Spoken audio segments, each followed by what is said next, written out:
Good morning साथीहरू। यो चाहिँ भागलपुरको 7 बजीको नजारा, 7 बजी बिहानको। अहिले चाहिँ घाम पनि आएको छैन, हावा सररररर चलिरहेछ। कस्तो मजाले, कस्तो मिठो हावा आइरहेछ। अनि यहाँ कागहरू उडिरहेछ। कोइली पनि करायो, यहाँनिर बसेर कराइरहेछ कोइली। काग,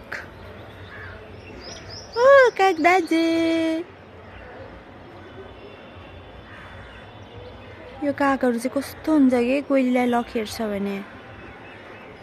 यो कोइली बोल्दा चाहिँ मलाई कस्तो धरानको याद आउँछ।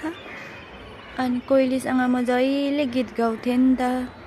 म चाहिँ घरमा बसेर कराउने, ऊ चाहिँ उता जङ्गलमा रुखमा बसेर कराउँथ्यो पालै पालो कस्तो मजाले। अनि अहिले चाहिँ यहाँ जहिले ऊ बोल्छ के, अनि म पनि बोल्छु। तर भए पनि धरानको जस्तो मजाले बोल्नु चाहिँ पाउँदैन। यहाँनिर त्यसरी करायो बोल्यो भने चाहिँ अलिक नराम्रो भन्छन् के। अनि त्यही भएर अब मन लाग्यो पनि चुप लागि बस्नुपर्छ यहाँ चाहिँ। कागहरू कस्तो मजाले उडिरहेछ। मलाई कस्तो बोल्न मन लागिसक्यो। हेर न कोइली कराएको। चुप लागेको। अहिले फेरि सबैजना छतमा निस्केर मलाई हेर्न थाल्छ। कराउनु हुँदैन यहाँ त। कोइली कति मजाले कराइरहेछ।